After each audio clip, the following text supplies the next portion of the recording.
जय हिंद साथियों, नमस्कार। एक बार फिर से आप सभी का स्वागत है आज की इस क्लास में। साथियों, आज की ये 10वीं क्लास है जिसमें हम लोग पढ़ने वाले हैं प्राचीन भारत का जो इतिहास है। इसमें हम लोग 17वां टॉपिक पढ़ने वाले हैं, मौर्य साम्राज्य। ठीक है। तो साथियों, इसके पहले हमने आपको 16 टॉपिक पढ़ा दिए हैं। और साथियों, अगर आप लोगों ने उनको नहीं देखा है तो इसकी एक प्लेलिस्ट बनी हुई है, तो वहां से जाकर उनको देख लीजिए। साथियों, ये जो बुक है ये पॉकेट जी के सामान्य ज्ञान की बुक है, खान सर की। तो साथियों, इसको जो है हम लोग लाइन बाय लाइन पढ़ रहे थे। और साथियों, हमने इसको आपको जो है आसान भाषा में पढ़ाया हुआ है। और आप साथियों जो है आप लोग को जो क्लास देखने के बाद ये दोबारा पढ़ने की ज़रूरत नहीं पड़ेगी, क्योंकि आपको इसी क्लास में सब याद हो जाएगा। तो साथियों, आप लोग जो है पेन और कॉपी लेकर जरूर बैठिएगा, जो इम्पोर्टेंट पॉइंट है उनको नोट करते जाइएगा। तो साथियों, आइए स्टार्ट करते हैं। टॉपिक का नाम है मौर्य साम्राज्य। साथियों, अगर आप लोग चैनल पर पहली बार आए, चैनल को सब्सक्राइब कर लीजिए और जो बेल आइकन है उसको प्रेस कर लीजिए, जिससे कि आने वाली सभी क्लास का नोटिफिकेशन आपको मिलता रहेगा। ठीक है। साथियों, आइए स्टार्ट करते हैं। टॉपिक है मौर्य साम्राज्य। ठीक है। तो साथियों, जो मौर्य साम्राज्य है 322 ईस्वी पूर्व से लेकर के 185 ईस्वी पूर्व तक का जो समय है, इसी को मौर्य साम्राज्य के नाम से जाना जाता है। साथियों, जो मौर्य साम्राज्य है, जो मौर्य राजवंश है, ये जो इनका जो साहित्यिक स्रोत है, इससे जो जानकारी मिलती है, तो यहाँ पर कुछ देख लेते हैं जो साहित्यिक स्रोत हैं। जैसे कि ब्राह्मण साहित्य के अनुसार साथियों, जो मौर्य साम्राज्य है इसको शूद्र कहा गया है।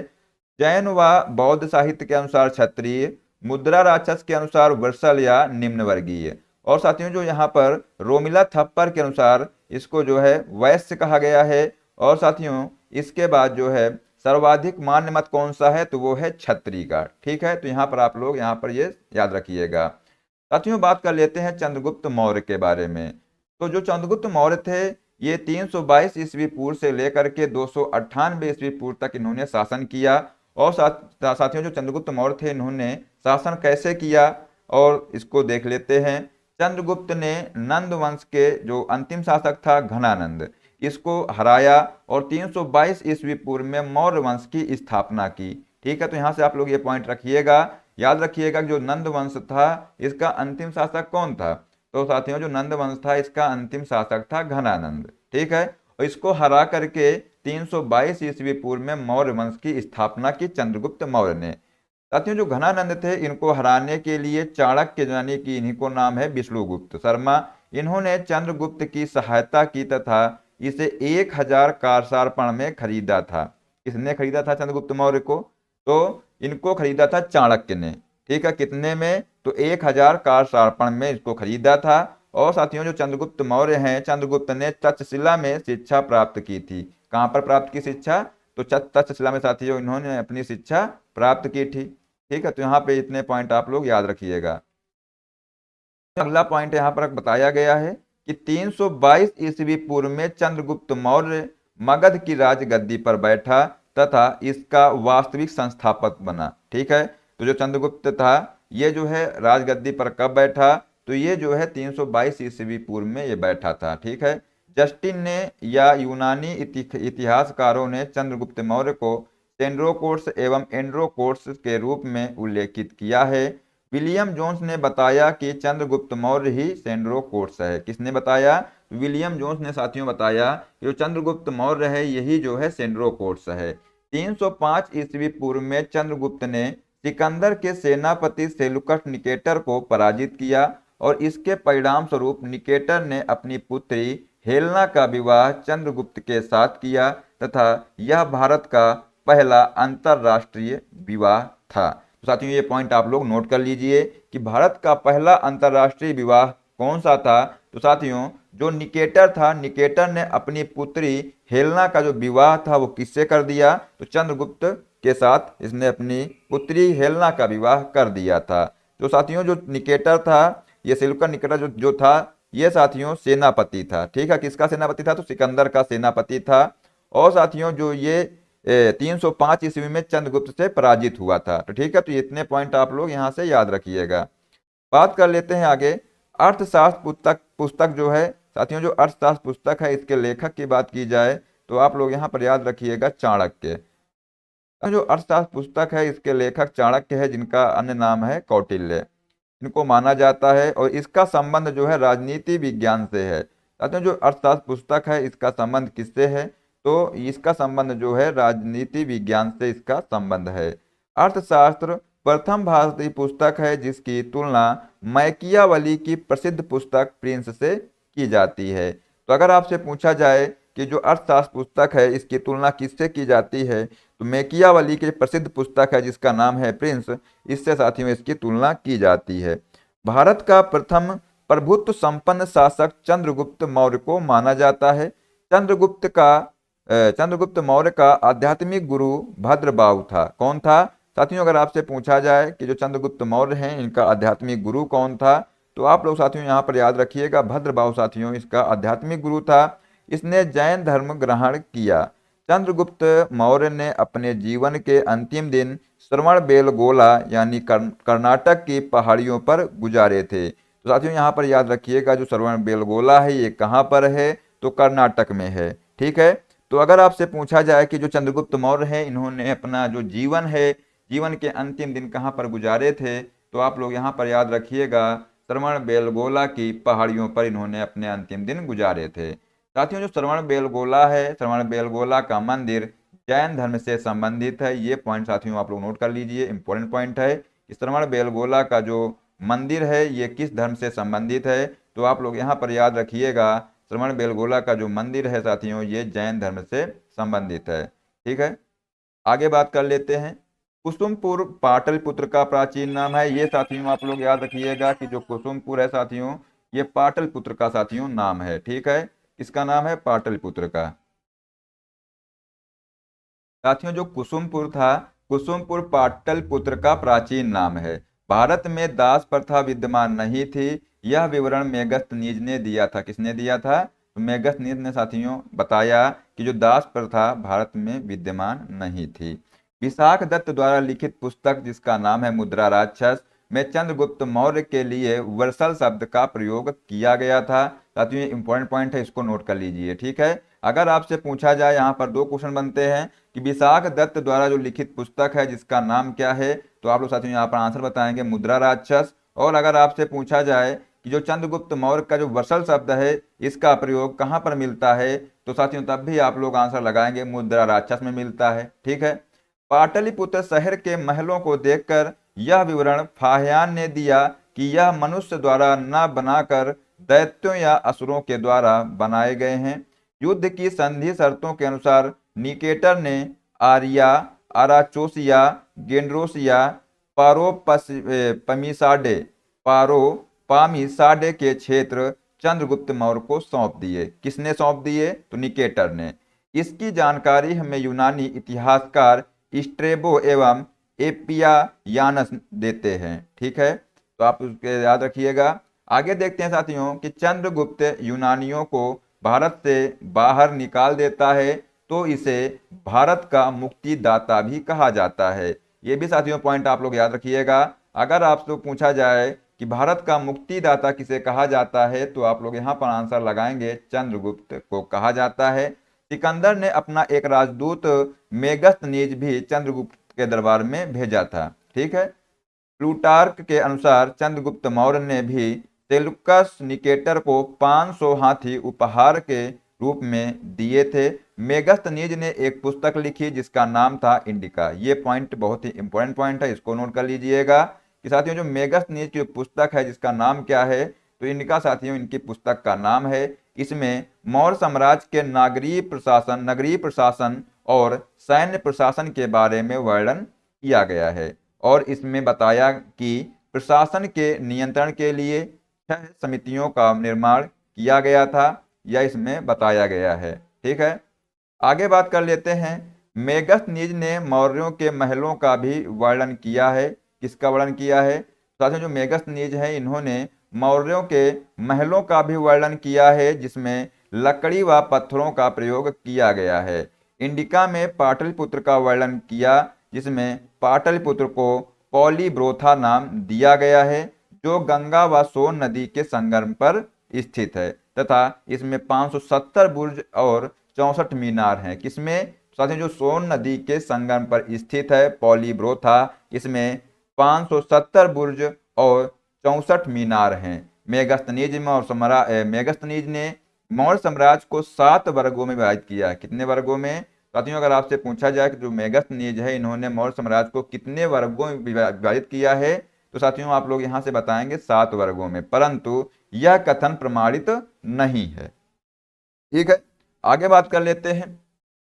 चाणक्य ने अर्थशास्त्र नामक ग्रंथ लिखा जो संस्कृत भाषा में है। तो साथियों जो चाणक्य की पुस्तक है इनका नाम है अर्थशास्त्र। तो साथियों ये अगर आपसे पूछा जाए कि ये किस भाषा में है, तो संस्कृत भाषा में है, और उसमें 15 अभिकरण व 180 प्रकरण और लगभग 4000 श्लोक हैं। यह राजनीतिक विषय पर आधारित पुस्तक है।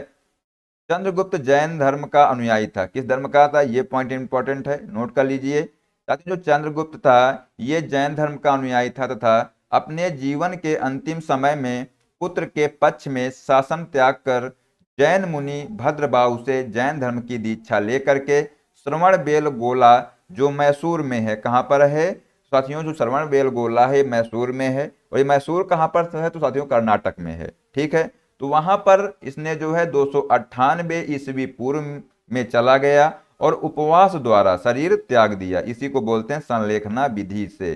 ठीक है, तो अगर आपसे पूछा जाए कि चंद्रगुप्त मौर्य साथियों किसके द्वारा अपना जो है शरीर त्याग दिया, तो उपवास के द्वारा। इसी को बोलते हैं संलेखना विधि के द्वारा साथियों इसने जो है अपना शरीर त्याग दिया। ठीक है, तो साथियों आप लोग अगर आप यहाँ से क्वेश्चन बनते हैं कि चंद्रगुप्त मौर्य अगर आपसे पूछा जाए कि ये किस धर्म से संबंधित थे, तो जैन धर्म से संबंधित है। ठीक है, और इन्होंने साथियों किससे जैन धर्म की दीक्षा ली थी? तो भद्रबाहु से ली थी। जैन लेखकों के अनुसार चंद्रगुप्त मौर्य के शासनकाल के अंत में मगध में 12 वर्षों का भीषण अकाल पड़ा था। कितने वर्षों का?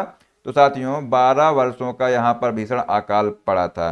ठीक है, अब बात कर लेते हैं अगले शासक की जिसका नाम था बिंदुसार। तो साथियों जो बिंदुसार था ये 298 ईस्वी पूर्व से लेकर के 272 ईस्वी पूर्व तक इसने शासन किया। चंद्रगुप्त मौर्य का पुत्र बिंदुसार था, और साथियों ये जो है 298 ईस्वी पूर्व में गद्दी पर बैठा था। तो साथियों यहाँ पर याद रखिएगा कि जो बिंदुसार था साथियों ये चंद्रगुप्त मौर्य का पुत्र था। ठीक है, यूनानी साहित्य में इसे अमित्रोचेस्ट या अमित्रघात कहा गया। तो साथियों अगर आपसे पूछा जाए कि अमित्रघात जो है किसको कहा गया, तो बिंदुसार को कहा गया था। तिब्बती इतिहासकार तारानाथ के अनुसार यह एक महान शासक था। यह एक सिजेरियन बेबी था। ठीक है, इसके अनुसार साथियों बिंदुसार ने दक्षिण भारत पर आक्रमण किए थे और यह अजीवक संप्रदाय का अनुयायी था। किसका अनुयायी था? अजीवक संप्रदाय का। इंपॉर्टेंट पॉइंट साथियों है, अगर आपसे पूछा जाए कि जो बिंदुसार था साथियों ये किस संप्रदाय का अनुयायी था, तो ये जो है अजीवक संप्रदाय का अनुयायी था। यहाँ पर साथियों देख लेते हैं नोट में क्या दिया हुआ है। अजीवक संप्रदाय की स्थापना मखलीपुत्र गोसाल ने की थी। ये बहुत ही इंपॉर्टेंट पॉइंट है साथियों, इसको याद रखिएगा। जो अजीवक संप्रदाय है इसकी स्थापना किसने की थी? तो मखलीपुत्र गोसाल ने साथियों इसकी स्थापना की थी। ठीक है, आगे देख लेते हैं। यूनानी इतिहासकार इथीनियस के अनुसार उसने यूनान के शासक एस्टियोकस फर्स्ट से 3 वस्तुएं मंगवाई थी। और साथियों जो 3 वस्तुएं थी इनका नाम क्या था? तो पहली थी साथियों मीठी शराब। क्या मंगाया था? तो साथियों इसने जो है मीठी शराब मंगाई थी। सूखे मेवे स्पेशल मतलब अंजीर जो है, तो सूखे मेवे मंगाए थे और दार्शनिक मंगाए थे। ठीक है, तो ये आप लोग याद रखिएगा कि यूनानी इतिहासकार जो हैं एथेनियस के अनुसार एथेनियस ने बताया कि जो यूनान के शासक एस्टियोकस फर्स्ट से साथियों इसने क्या मंगाए थे? मीठी शराब मंगाई थी, सूखे मेवे और दार्शनिक मंगाए थे। बिंदुसार के समय तक्षशिला में 2 विद्रोह हुए थे जिसका दमन अशोक व सुसीम ने किया था। ठीक है, नेपाल विद्रोह का दमन भी अशोक ने किया। बिंदुसार की मृत्यु के समय अशोक उज्जैन में राज्यपाल था। क्या था? जब बिंदुसार की मृत्यु हुई थी उस समय जो है अशोक साथियों उज्जैन में राज्यपाल था। ये आप लोग याद रखिएगा। ठीक है, बिंदुसार के जो अन्य नाम हैं इनको यहाँ से देख लेते हैं, आप लोग याद रखिएगा। इसमें कोई ना कोई क्वेश्चन यहाँ से आपसे एग्जाम में पूछा जा सकता है। अगर आपसे पूछा जाए साथियों बिंदुपाल, चीनी विवरण साथियों इसमें जो है बिंदुसार का जो नाम है बिंदुपाल मिलता है। जैन ग्रंथ के अनुसार साथियों सिंहसेन मिलता है और स्ट्रोबो के अनुसार साथियों एलिड्रोकेट्स मिलता है, और वायु पुराण के अनुसार साथियों बिंदुसार का जो नाम है भद्रसार मिलता है। ठीक है, तो आप लोग ये जो नाम है इनको आप लोग याद रखिएगा। ठीक है, यहाँ से क्वेश्चन बनता है। आगे देखते हैं साथियों अशोक के बारे में।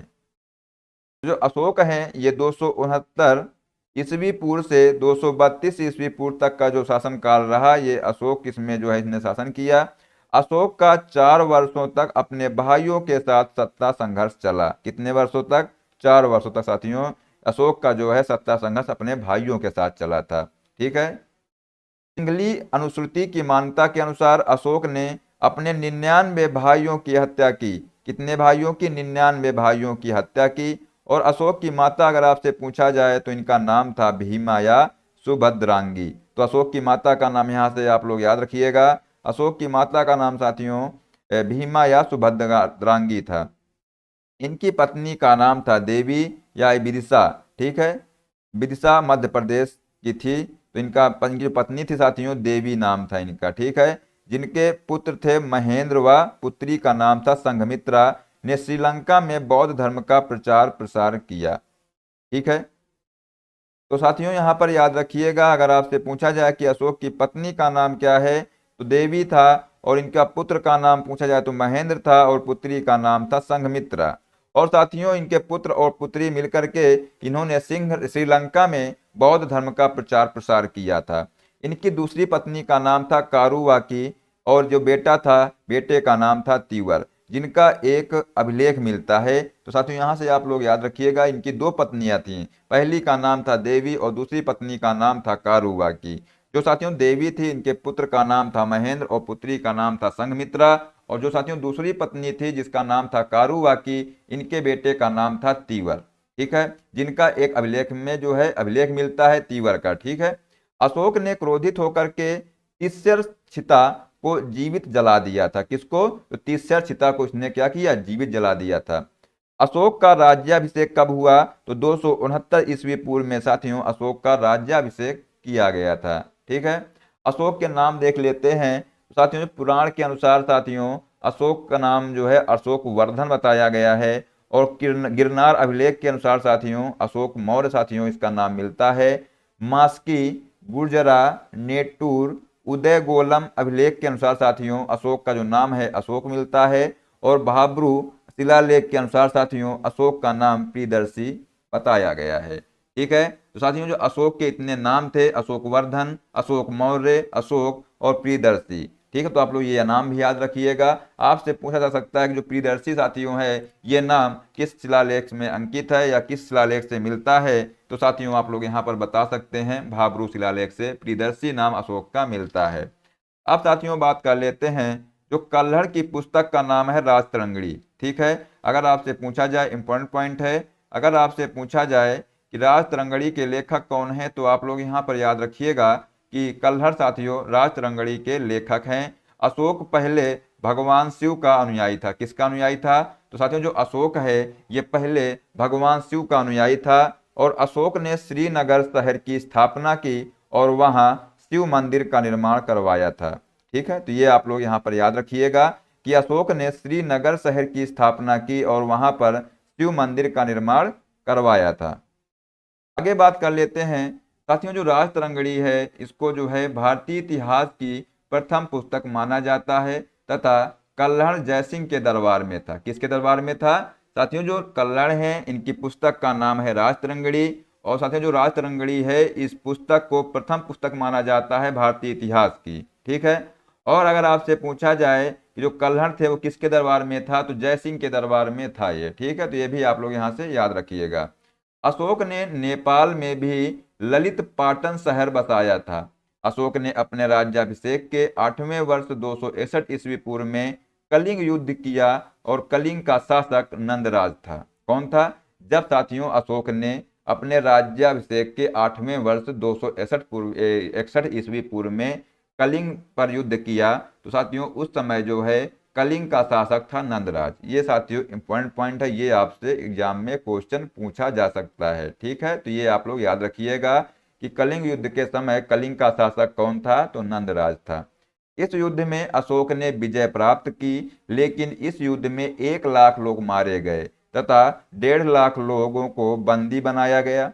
इस युद्ध के पश्चात अशोक का हृदय परिवर्तन हो गया, इसलिए उसने युद्ध घोष स्थान पर धम्म घोष को अपनाया। किसको अपनाया? तो साथियों, जब इतने लोग मारे गए, कितने लोग? 1 लाख लोग मारे गए और 1.5 लाख लोगों को बंदी बनाया गया, तो साथियों ये इसको देख करके अशोक का हृदय परिवर्तित हो गया और साथियों इसने क्या किया? युद्ध घोष स्थान पर इसने धम्म घोष को अपना लिया। ठीक है, तो यहां से ये आप लोग याद रखिएगा।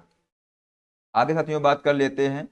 मौर्यकालीन स्थापत्य कला का सर्वश्रेष्ठ नमूना सांची का स्तूप है। क्या है साथियों? जो मौर्यकालीन स्थापत्य कला है, इसका सर्वश्रेष्ठ नमूना जो है सांची का स्तूप है। यह बौद्ध धर्म से संबंधित है। यह मध्य प्रदेश में स्थित है। कहां पर स्थित है? तो साथियों ये मध्य प्रदेश में स्थित है सांची का स्तूप। ठीक है, ये जो है ये स्थापत्य कला का सर्वश्रेष्ठ नमूना है। मौर्य काल का प्रचलित सिक्का जो है, जिसका नाम है पण। ठीक है, तो ये आप लोग याद रखिएगा। धम्म साथियों, धम्म शब्द रहुलोवाद सूत पुस्तक से लिया गया है। धम्म एक आचार संहिता है। क्या है? अच्छा साथियों, जो धम्म है ये क्या है? ये आचार संहिता है। मौर्य काल का सर्वश्रेष्ठ बंदरगाह अगर आपसे पूछा जाए तो ताम्रलिपि है। क्या है? ताम्रलिपि है। कंटक शोधक शब्द न्यायालय के लिए प्रयुक्त हुआ है। भाग, बलि, प्रणय या विष्ट एक कर थे। क्या थे ये एक प्रकार के कर थे। विष्ट साथियों एक बेगारी कर था, बिना मजदूरी परिश्रम दिए बिना कार्य करवाना, इसी को साथियों विष्टि कर कहा गया। और साथियों ये जो कर था ये एक बेगारी कर था। इसमें क्या होता था कि इस कर में साथियों बिना मजदूरी दिए, मतलब मजदूरी परिश्रम दिए जो है ये इसमें कार्य करवाया जाता था। ठीक है, मतलब इसमें कुछ मेहनताना इसको नहीं दिया जाता था। ठीक है, तो ये जो है ऐसा कर था। इसके साथ आगे बात करते हैं।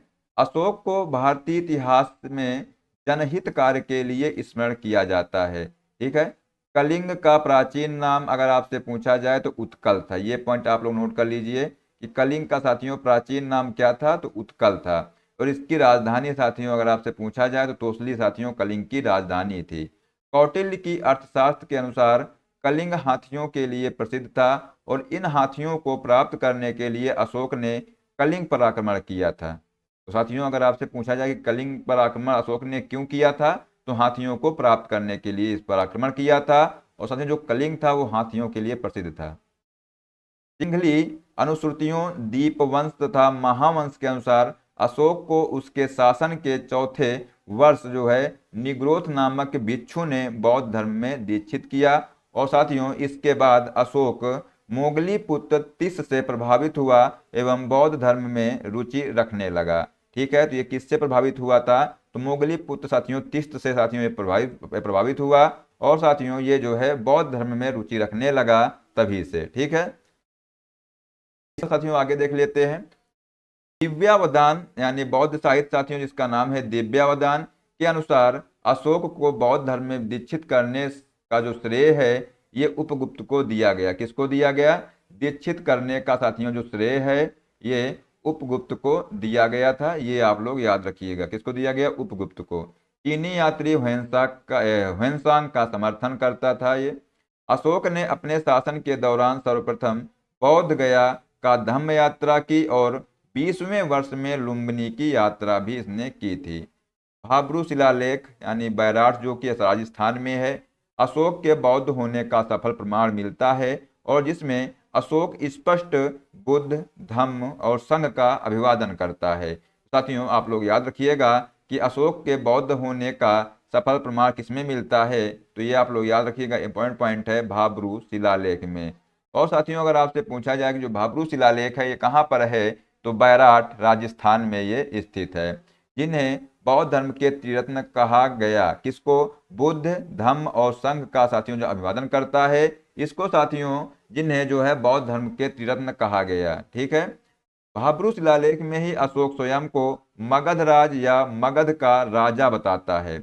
भारत में सर्वप्रथम शिलालेख का प्रचलन अशोक ने किया था। ये भी आप लोग याद रखिएगा कि भारत में साथियों सबसे पहले जो है शिलालेख का प्रचलन किसने किया था? तो अशोक ने किया था। ये पॉइंट आप लोग नोट कर लीजिएगा। ठीक है।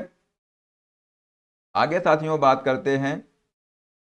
अशोक ने धर्म के प्रचार प्रसार हेतु जगह जगह लेख उत्कीर्ण करवाए और अशोक को इसकी प्रेरणा ईरानी शासक डेरियस प्रथम या दारा प्रथम से मिली। किससे मिली? तो साथियों जो अशोक को जो है इसकी प्रेरणा ईरान का जो शासक था डेरियस प्रथम, इसी को दारा प्रथम के नाम से जाना जाता है, इससे साथियों इसको इसकी प्रेरणा मिली। इसकी खोज 1750 ईस्वी पूर्व में टिफैन थेलर ने की थी।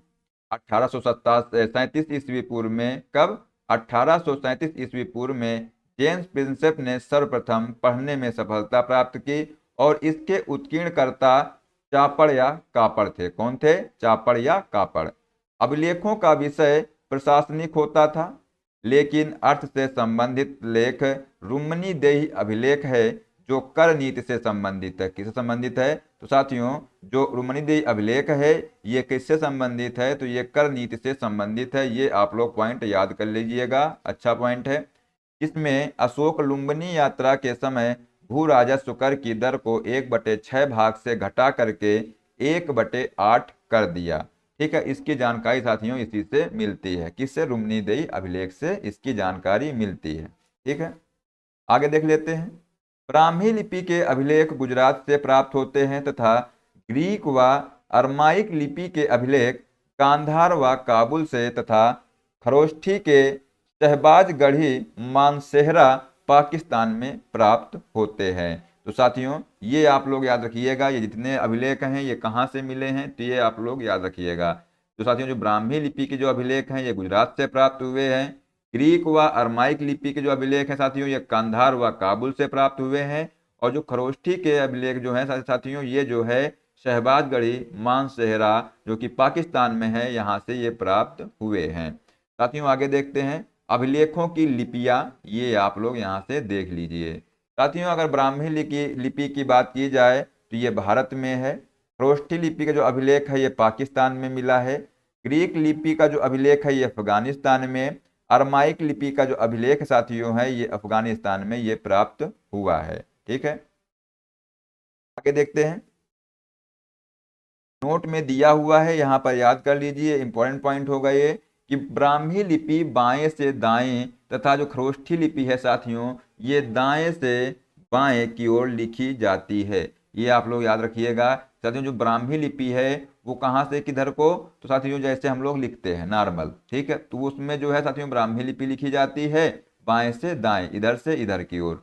और साथियों बात की जाए खरोष्ठी लिपि की तो वो साथियों इधर से लिखी जाती है, इधर से, तो दाएं से बाएं लिखी जाती है। ये इसमें अंतर है। द्विभाषी अभिलेख होते हैं जिसमें दो लिपियां सम्मिलित होती हैं, ऐसे जो इनको क्या कहते हैं? द्विभाषी अभिलेख कहते हैं। जिसमें गांधार से सार ए कूना अभिलेख प्राप्त हुआ है जो ग्रीक व अरमाइक मिश्रित लिपि में था। अशोक ने अभिलेखों को 3 भागों में विभाजित किया था। तो साथियों यहाँ से पॉइंट बन जाता है क्योंकि ये ऐसा अभिलेख है जिसमें मिश्रित लिपि का प्रयोग हुआ है, जिसका नाम है सार ए कूना अभिलेख। ये जो है गांधार से प्राप्त हुआ है और इसमें साथियों ग्रीक व अरमाइक ये 2 मिश्रित लिपियां हैं, इसमें इनका प्रयोग किया गया है। ठीक है, तो ये आप लोग याद रखिएगा। आइए देख लेते हैं साथियों जो अशोक हैं इन्होंने अभिलेखों को 3 भागों में विभाजित किया है। वो 3 भाग कौन कौन से हैं? पहला है शिलालेख, दूसरा है स्तंभलेख और तीसरा है गुहालेख। साथियों जो शिलालेख है इसमें भी 2 प्रकार के लेख हैं, बृहत और लघु। और साथियों जो स्तंभ लेख है ये भी साथियों लघु और बृहत, ये भी साथियों 2 प्रकार के हैं। ठीक है, तो आप लोग इनको देख लेते हैं बारी बारी से। आइए देखते हैं साथियों जो अशोक के 8 स्थानों पर बृहत शिलालेख लगवाए जिनकी संख्या 14 है। ये आप लोग याद रखिएगा कि 8 स्थानों पर साथियों बृहत शिलालेख लगवाए अशोक ने और इनकी संख्या बात की जाए तो 14 इनकी संख्या है। साथियों जो बृहत शिलालेख हैं इनको देख लेते हैं। शहबाजगढ़ी, साथियों शहबाजगढ़ी है, ये कहाँ पर है? पाकिस्तान, जो कि पेशावर में है। तो शहबाजगढ़ी साथियों शिलालेख साथियों कहाँ पर है? पाकिस्तान में है। मानसेहरा शिलालेख साथियों ये भी पाकिस्तान में है। कालसी, कालसी की बात की जाए साथियों तो ये देहरादून जो कि उत्तराखंड में है। जूनागढ़ या गिरनार शिलालेख साथियों ये गुजरात में है। धौली शिलालेख उड़ीसा में है और जोगढ़ साथियों ये भी उड़ीसा में है। ठीक है, तो साथियों यहाँ पर ये जो है याद रख लीजिएगा। आगे साथियों देखते हैं। तो पारा साथियों ये महाराष्ट्र यानी ठाणे में है। तो पारा साथियों जो है ये महाराष्ट्र ठाणे में है। एरुंगुड़ी साथियों, जो एरुंगुड़ी है ये आंध्र प्रदेश जो कि कर्नूल में है। ठीक है, तो ये आप लोग याद रखिएगा। अशोक के शिलालेख और उनके विषय क्या हैं, मतलब जो शिलालेख हैं उनसे संबंधित विषय क्या हैं, ये यहाँ से आप लोग देख लीजिए। साथियों आइए देखते हैं। तो शिलालेख और विषय, ठीक है, क्या है, शिलालेख और उनसे संबंधित जो विषय हैं इनको हम लोग यहाँ से देख लेते हैं। साथियों जो पहला शिलालेख है इसमें जो है पशु वध पर प्रतिबंध लगाया गया है। क्या है साथियों, जो पहला शिलालेख है इसमें पशु वध पर प्रतिबंध लगाया गया है। साथियों जो दूसरा शिलालेख है इसमें मनुष्य व पशु चिकित्सालयों का निर्माण करवाया, लोक कल्याणकारी इसमें कार्य किए गए हैं, इसकी बात इसमें लिखी गई है, इसमें इससे संबंधित विषय है। ठीक है साथियों है तीसरा शिलालेख, इसमें राजुक या रज्जुक की नियुक्ति की तथा राजकीय अधिकारियों की हर 5 वर्ष पर राज्य भ्रमण करने का आग्रह इसमें किया गया है। साथियों जो चौथा शिलालेख है इसमें भेरी घोष यानी रण घोष की जगह साथियों क्या है, धम्म घोष की घोषणा की गई है। और साथियों जो पांचवा शिलालेख है इसमें धम्म महामंत्रों की नियुक्ति की गई है। छठवां शिलालेख में साथियों प्रतिवेदकों को आदेश दिया गया, मतलब जो प्रतिवेदक मतलब रिपोर्टर को आदेश दिए, प्रशासनिक सुधार किए। ठीक है, सातवां शिलालेख साथियों है इसमें जो है धम्म यात्राओं का विवरण मिलता है। आठवां शिलालेख साथियों है इसमें आखेट यात्रा के स्थान पर धम्म यात्रा का प्रतिपादन किया गया है। ठीक है, तो आगे देख लेते हैं।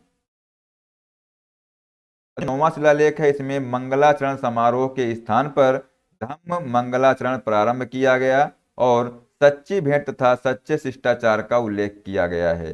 10वां शिलालेख साथियों इसमें धम्म की श्रेष्ठता के नारे पर बल दिया गया है। किसकी, धम्म की श्रेष्ठता पर के नारे पर बल दिया गया है, यहाँ पर ये आप लोग याद रखिएगा। ठीक है, राजा व उच्च अधिकारी हमेशा प्रजा के हित में सोचें, ये भी इसमें बताया गया है। साथियों जो 11वां शिलालेख है इसमें धम्म की कामना की गई है, धम्म दान नीति अपनाई गई है। और साथियों इसके बाद जो है 12वां शिलालेख इसमें धार्मिक सहिष्णुता की नीति का उल्लेख किया गया है। 13वां साथियों जो शिलालेख है इसमें कलिंग युद्ध का वर्णन किया गया है। साथियों ये इंपॉर्टेंट शिलालेख है।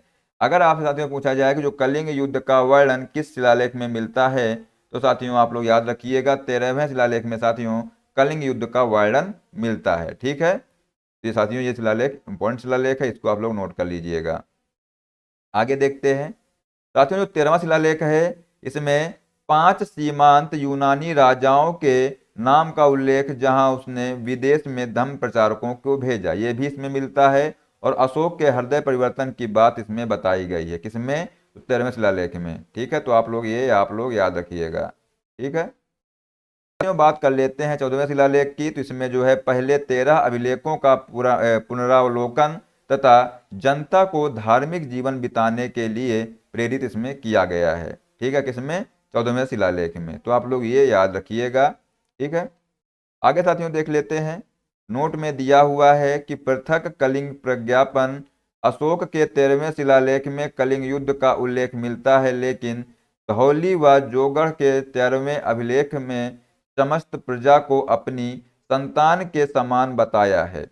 अशोक ने 11वें 12वें तथा 13वें शिलालेख में बदलाव किया है और इसे पृथक कलिंग प्रज्ञापन कहा है। क्या कहा है साथियों, अशोक ने 11वें 12वें तथा 13वें शिलालेख में बदलाव किया है और इसे जो है पृथक कलिंग प्रज्ञापन कहा है। ठीक है, तो आप लोग यहाँ से याद रखिएगा। अशोक के लघु शिलालेख में क्या कहा गया है, अशोक के लघु शिलालेख साथियों 18 विभिन्न स्थानों से प्राप्त होते हैं जिनकी संख्या निश्चित नहीं है। ठीक है, तो ये आप लोग यहाँ से याद रखिएगा। साथियों अशोक के जो लघु शिलालेख हैं 18 विभिन्न स्थानों से प्राप्त होते हैं और जिनकी संख्या निश्चित नहीं है। ठीक है, साथियों देख लेते हैं। जिसमें सबसे नवीनतम लघु शिलालेख है जिसका नाम है सन्नति, जो कि कर्नाटक का है। अशोक के मास्की, गुर्जरा, नेतूर या उदय गोलम लेख में अशोक का नाम साथियों अशोक मिलता है। ये साथियों पॉइंट है, अगर आपसे पूछा जाए कि साथियों अशोक का नाम अशोक जो है किस लेख में मिलता है, तो ये है मास्की, गुर्जरा, नेतुर या उदयगोलम जो शिलालेख हैं, इसमें साथियों अशोक का नाम अशोक मिलता है। साथियों भाब्रू शिलालेख जो कोटपुतली, बहरोड के बैराट यानी विराटनगर में बीजक की पहाड़ी में भीम डूंगरी पर स्थित है। कहाँ पर स्थित है साथियों? ये साथियों विराटनगर में बीजक की पहाड़ी में भीम डूंगरी पर स्थित है, जिसकी खोज 1837 ईस्वी में कैप्टन बट ने की थी और जिसमें अशोक का नाम मगधाधिराज लिखा हुआ मिलता है। भाब्रू लेख में साथियों अशोक का सबसे बड़ा स्तंभ लेख भी है। ठीक है साथियों, यहाँ से आप लोग याद रखिएगा कि जो साथियों भाब्रू शिलालेख है इसकी खोज किसने की थी, अगर आपसे पूछा जाए तो कैप्टन बर्ट ने साथियों 1837 ईस्वी में इसकी खोज की थी। तो साथियों ये पॉइंट जो है इंपॉर्टेंट पॉइंट, इनको आप लोग याद रखिएगा अच्छे से। आगे साथियों बात कर लेते हैं।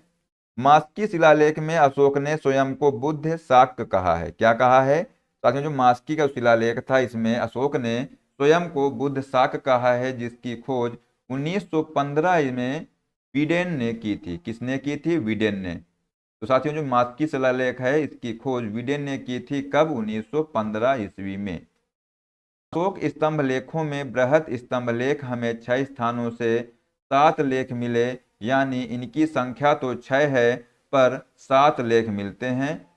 दिल्ली टोपरा स्तंभ लेख मूल रूप से यह हरियाणा में अंबाला जिले में था। कहाँ पर था साथियों? जो दिल्ली टोपरा स्तंभ लेख है ये मूल रूप से तो हरियाणा के अंबाला जिले में था, लेकिन फिरोज शाह तुगलक द्वारा इसे दिल्ली लाया गया और एकमात्र अभिलेख जिसमें अशोक के 7 लेख उत्कीर्ण हैं। तो साथियों जो दिल्ली टोपरा स्तंभ लेख है इसको फिरोज शाह तुगलक के द्वारा दिल्ली लाया गया। ये आप लोग यहाँ से पॉइंट याद रखिएगा कि कौन सा ऐसा अभिलेख है जिसको फिरोज शाह तुगलक के द्वारा दिल्ली लाया गया। तो साथियों आप लोग याद रखिएगा दिल्ली टोपरा स्तंभ लेख। ठीक है, आगे देखते हैं। दिल्ली मेरठ मूल रूप से यह मेरठ में था। फिरोज शाह तुगलक ने इसी दिल्ली में स्थापित करवाया और इसे शिकार ए कुश महल में रखवाया। कहाँ पर रखवाया? शिकार ए कुश महल में साथियों दिल्ली मेरठ मूल रूप से इसको रखवाया था। लौरिया नंदगढ़ अभिलेख बिहार में है। कहाँ पर है साथियों? जो लौरिया नंदगढ़ अभिलेख है ये बिहार में है तथा इस पर औरंगजेब का लेख उत्कीर्ण है। किसका लेख उत्कीर्ण है? औरंगजेब का।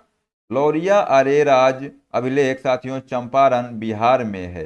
रामपुरवा अभिलेख भी बिहार में है। प्रयाग प्रशस्ति अभिलेख ये साथियों इंपॉर्टेंट है, इसको आप लोग याद रखिएगा। प्रयाग प्रशस्ति अभिलेख यह मूल रूप से कौशाम्बी में था, जिसे अकबर ने इलाहाबाद के किले में स्थापित करवाया था। इस पर बहुत से लेख लिखे गए, जिसमें साथियों ये जो अभिलेख है इसमें बहुत से लेख लिखे गए, जिसमें से रानी का लेख यानी कारुवाकी जो कि अशोक की दूसरी पत्नी थी, समुद्रगुप्त की प्रयाग प्रशस्ति भी उत्कीर्ण है, जिसमें अकबर व बीरबल का लेख भी उत्कीर्ण है। ठीक है, अशोक के लघु स्तंभ लेखों में राज्य की घोषणाएं मिलती हैं। सांची मध्य प्रदेश व सारनाथ उत्तर प्रदेश लेख में संघ भेद को रोकने के आदेश मिलते हैं। किसमें मिलते हैं? तो सांची अभिलेख जो कि मध्य प्रदेश में है व सारनाथ अभिलेख जो कि उत्तर प्रदेश लेख में संघ भेद को रोकने के आदेश दिए गए हैं। निगाली सागर अभिलेख में अशोक ने अपने राज्याभिषेक के 14वें वर्ष में कनक मुनि से स्तूप का जीर्णोद्धार करवाया। लुम्बिनी ग्राम का धार्मिक कर यानी बलि माफ कर दिया। वास्तुकला के इतिहासकार में अशोक ने एक नई शैली को विकसित किया और गुफा लेख धार्मिक सहिष्णुता का परिचायक है। ये आप लोग यहाँ से याद रखिएगा कि जो गुफा लेख है साथियों ये धार्मिक सहिष्णुता का परिचायक है। ठीक है, आगे बात कर लेते हैं नेक्स्ट पॉइंट की। साथियों इसमें बताया गया है कि बराबर की पहाड़ियों में अशोक ने 4 गुफाओं का निर्माण करवाया था। कितनी गुफाओं का?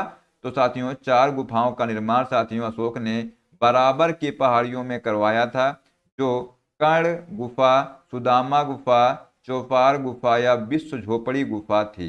तो इनके जो नाम थे साथियों कर्ण गुफा, सुदामा गुफा, चौपार गुफा तथा विश्व झोपड़ी गुफा के नाम से साथियों इनको यहाँ पर निर्माण करवाया था अशोक ने। कहाँ पर? बराबर की पहाड़ियों में। आजीवक संप्रदाय के भिक्षुओं को दान में दी गई थी साथियों। ठीक है, ये जो गुफाएं थी ये आजीवक संप्रदाय के जो भिक्षु थे इनको दान में दी थी। अशोक के पौत्र दशरथ ने नागार्जुनी पहाड़ी पर गुफाओं का निर्माण करवाया तथा बराबर की पहाड़ियों पर दशरथ ने लोमस ऋषि की गुफा भी बनवाई थी। बौद्ध परंपराओं के अनुसार अशोक ने 84,000 स्तूपों का निर्माण करवाया। कितने स्तूपों का?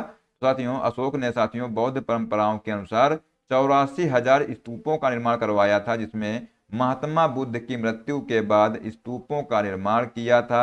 8 स्तूपों में बुद्ध के शारीरिक अवशेष रखे गए और 9वें में उनके पात्र।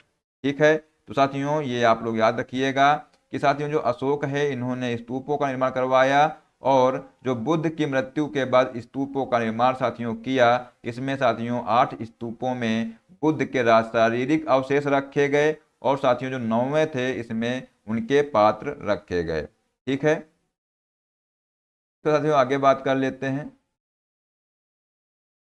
अरोरा लेख में साथियों यह घोषणा की गई कि अशोक व्यक्तिगत रूप से बौद्ध धर्म का अनुयायी था। किस धर्म का था?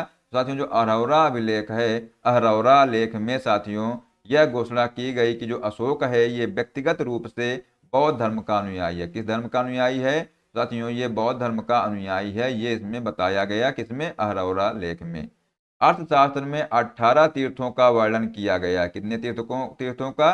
साथियों जो अर्थशास्त्र है इसमें 18 तीर्थों का वर्णन किया गया है। ठीक है, आइए आगे देखते हैं। मौर्यकालीन उच्चाधिकारी थे या तीर्थ थे साथियों, इनको देख लेते हैं।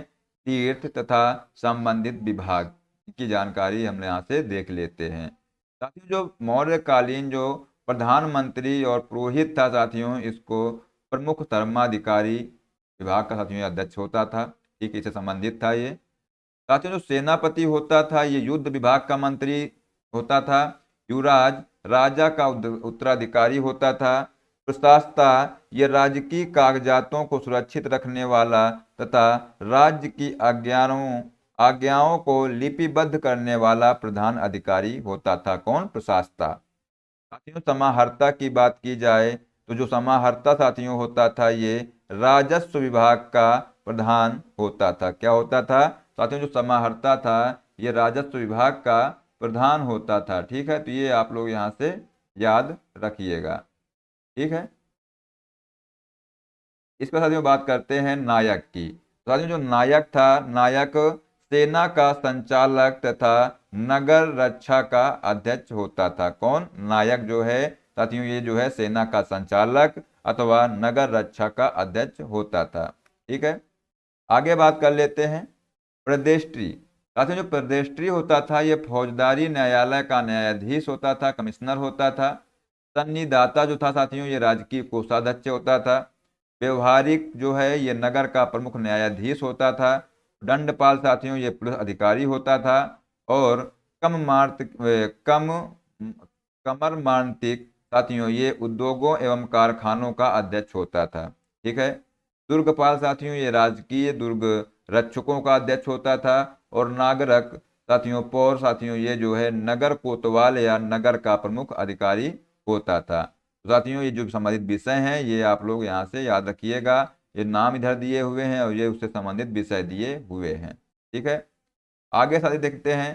साथियों जो दवारिक होता था साथियों ये जो है राजमहलों की देख रेख करने वाला जो व्यक्ति होता था इसको क्या कहते थे? दवारिक। साथियों जो वन विभाग का जो प्रधान होता था इसको आटविक कहते थे। अंतःपुर का जो अध्यक्ष होता था साथियों इसको अंतर्वेदिक कहते थे। और परिषद का जो अध्यक्ष साथियों था इसको मंत्री परिषदाध्यक्ष कहा जाता था। और सीमावर्ती दुर्गों का जो रक्षक होता था साथियों इसको अंतपाल कहा जाता था। साथियों जो मंत्री परिषद के नीचे द्वितीय श्रेणी के अधिकारी थे जिन्हें अध्यक्ष कहा जाता था। और अर्थशास्त्र में 26 अध्यक्षों का उल्लेख मिलता है। ठीक है, यहाँ पर ये आप लोग याद रखिएगा। साथियों जो अर्थशास्त्र है इसमें जो है 26 अध्यक्षों का उल्लेख मिलता है। ठीक है, आगे साथियों देखते हैं। अर्थशास्त्र में प्रमुख 4 व्यापारिक राजमार्गों का भी वर्णन है। कौटिल्य बताते हैं कि उत्तरापथ की जो अपेक्षा दक्षिणापथ अधिक महत्वपूर्ण थे। और अशोक के समय प्रांतों की संख्या को 4 से बढ़ा करके 5 की गई थी। कितनी की गई? तो साथियों जो अशोक के समय जो प्रांत थे इनकी संख्या 4 से बढ़ा करके 5 की गई थी। प्रांतों का शासन राजवंशीय कुमार या आर्यपुत्र नामक पदाधिकारियों द्वारा होता था। ठीक है, तो ये आप लोग यहाँ से याद रखिएगा। आगे साथियों देख लेते हैं मौर्य प्रांत और साथियों उनकी राजधानी क्या है, यहाँ से देख लेते हैं। साथियों जो मौर्य प्रांत हैं और उनकी राजधानी यहाँ पर लिखी हुई है उत्तरापथ। तो साथियों जो उत्तरापथ है मौर्य प्रांत, जिसकी राजधानी तक्षशिला थी। दक्षिणापथ की राजधानी स्वर्णगिरी। अवंती राष्ट्र की साथियों राजधानी जो थी उज्जैनी थी। कलिंग की राजधानी कोसली थी। और साथियों जो प्राची यानी जो मध्य प्रदेश में स्थित है इसकी राजधानी थी पाटलिपुत्र। ठीक है, तो साथियों ये इंपॉर्टेंट पॉइंट साथियों यहाँ से इनकी राजधानियाँ और मौर्य साम्राज्य जो प्रांत हैं इनको आप जरूर याद करिएगा, क्योंकि साथियों एग्जाम में यहाँ से क्वेश्चन बनते हैं। ठीक है, आगे साथियों देखते हैं प्रांतों का चक्र कहा जाता था और प्रांतों का विभाजन विषय में किया गया जो विषय पति के अधीन होते थे। तो साथियों यहाँ पर ये आप लोग याद रखिएगा कि जो प्रांत होते थे साथियों इनको क्या कहा जाता था। साथियों जो प्रांत थे इनको चक्र कहा जाता था। प्रांतों का जो विभाजन साथियों विषय में किया था जो विषय पति के अधीन होते थे, जिसे जिले का प्रशासनिक अधिकारी साथियों शासक स्थानिक तथा जो समाहर्ता के अधीन था। ठीक है, साथियों यहाँ पर याद रखिएगा कि जो जिले का प्रशासनिक अधिकारी होता था उसको स्थानिक कहा जाता था, जो समाहर्ता के अधीन होता था। मेगस्थनीज के अनुसार नगर का प्रशासन 30 सदस्यों का एक मंडल करता था जो 6 समितियों में विभाजित था। प्रत्येक समिति में साथियों 5 सदस्य होते थे। ठीक है, तो ये आप लोग यहाँ से याद रखिएगा कि जो मेगस्थनीज के अनुसार नगर का जो प्रशासन साथियों 30 सदस्यों का एक मंडल करता था जो 6 समितियों में विभाजित था। प्रत्येक समिति में 5 सदस्य होते थे। साथियों यहाँ पर देख लेते हैं नागरिक प्रशासनिक समिति व उसके कार्य। साथियों बात करते हैं प्रथम समिति के बारे में। जो साथियों जो प्रथम समिति थी इसमें उद्योग शिल्पों के लिए। ठीक है, द्वितीय समिति साथियों विदेशियों की देखभाल के लिए। इसके बाद है तृतीय समिति साथियों जो है ये जन्म मरण के लिए थी। और जो साथियों चतुर्थ समिति थी ये व्यापार व वाणिज्य के लिए थी। पंचम समिति साथियों ये वस्तुओं के विक्रय के लिए थी। और जो छठी समिति थी ये बिक्री कर के लिए थी। ठीक है, तो साथियों 6 समितियों का इसमें निर्माण किया गया था। विक्रय कर के रूप में मूल्य का 10वां भाग वसूला जाता था। ठीक है, तो ये आप लोग याद रखिएगा कि विक्रय कर के साथियों अनुसार जो है विक्रय कर के रूप में साथियों मूल्य का जो 10वां भाग था ये वसूला जाता था, जिसको विक्रय कर कहते थे। एग्रोनॉमाई मेगस्थनीज के अनुसार मार्ग निर्माण अधिकारी था। और सैन्य व्यवस्था में मेगस्थनीज के अनुसार सैन्य विभाग 6 समितियों में विभक्त था साथियों, और प्रत्येक समिति में 5 सदस्य होते थे। ठीक है, तो ये आप लोग यहाँ पर याद रखिएगा। साथियों आइए देख लेते हैं सैनिक परिबंधन की देख रेख करने वाला जो अधिकारी इसको अंतपाल कहलाता था। ठीक है, ये पॉइंट साथियों अगर आपसे पूछा जाए कि मौर्य काल में जो सैनिक प्रबंधन की देखभाल जो करने वाला जो अधिकारी था इसको क्या कहा जाता था, तब आप लोग साथियों यहाँ पर आंसर लगाएंगे अंतपाल कहा जाता था। ठीक है, सैन्य विभाग का सबसे बड़ा अधिकारी साथियों सेनापति होता था। प्लिनी नामक यूनानी लेखक के अनुसार चंद्रगुप्त की सेना में 6 लाख पैदल सिपाही और साथियों 30,000 और 9,000 हाथी थे। ठीक है, तो आप लोग साथियों याद रखिएगा कि सेना में 6 लाख पैदल सिपाही थे, 30,000 और 9,000 हाथी थे। ठीक है,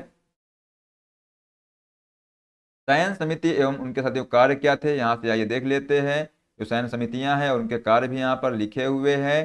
साथियों जो प्रथम समिति थी सैन्य समिति, इसका कार्य था जल सेना का निरीक्षण। क्या था, जो साथियों जो प्रथम समिति थी इसका कार्य था जल सेना का निरीक्षण।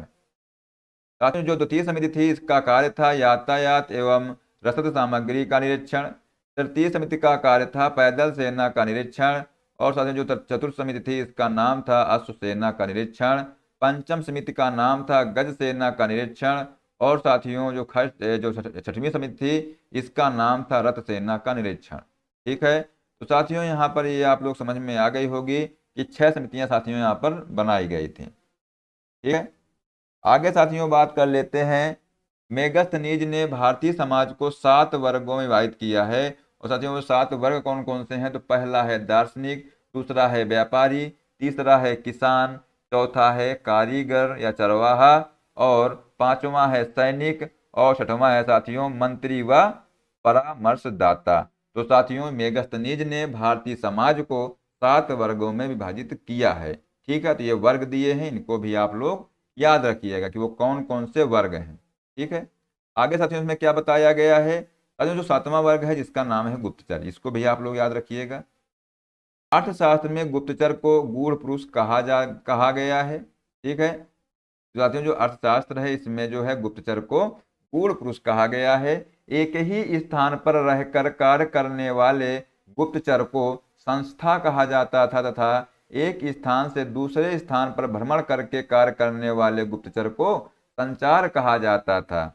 ये आप लोग यहाँ पे साथियों याद रखिएगा कि अगर एक ही स्थान पर रहकर कार्य करने वाले जो गुप्तचर होते थे उनको संस्था कहा गया, और जो एक स्थान से दूसरे स्थान पर भ्रमण करके कार्य करते थे इधर उधर घूम कर, तो साथियों उनको जो है ऐसे गुप्तचर को संचार कहा जाता था। मौर्य शासन में पुरुषों के साथ महिला अंगरक्षक भी होती थी। ये भी आप लोग याद रखिएगा कि पुरुषों के साथ साथियों यहाँ पर महिला अंगरक्षक भी होती थी। अर्थशास्त्र में भूमि छिद्र न्याय का वर्णन किया गया है। किसका वर्णन किया गया है? साथियों जो अर्थशास्त्र है इसमें भूमि छिद्र न्याय का वर्णन भी इसमें किया गया है। ठीक है, आगे साथियों देख लेते हैं। सरकारी भूमि को सीता भूमि कहा जाता था, और बिना वर्षा के अच्छी खेती होने वाली भूमि को अदेव मात्रक कहा जाता था। ठीक है, एरियन ने गुप्तचरों को ओवरसियर तथा स्ट्रेबो ने इंस्पेक्टर कहा है। गुप्तचर विभाग का एक पृथक अमात्य के अधीन रखा गया, जिसे महामात्य सर्प कहा गया। समाज में वैश्यावृत्ति प्रचलित थी तथा इसे राजकीय संरक्षण भी प्राप्त था। स्वतंत्र रूप से वैश्यावृत्ति करने वाली जो स्त्रियां थी इनको रूपा जीवा कहलाती थी, और इनके कार्यों का निरीक्षण गणिकाध्यक्ष करता था। ठीक है, तो ये जितने भी पॉइंट हैं आप लोग इनको याद रखिएगा कि साथियों जो सरकारी भूमि थी, सरकारी भूमि को सीता भूमि कहा जाता था, और साथियों जो बिना वर्षा के अच्छी खेती होने वाली जो भूमि थी उसको अदेव मात्रक कहा गया। एरियन के जो गुप्तचरों को ओवरसियर तथा स्ट्रोबो ने इंस्पेक्टर कहा है। गुप्तचर विभाग का एक पृथक अमात्य के अधीन रखा गया, जिसे महामात्य सर्प कहा गया।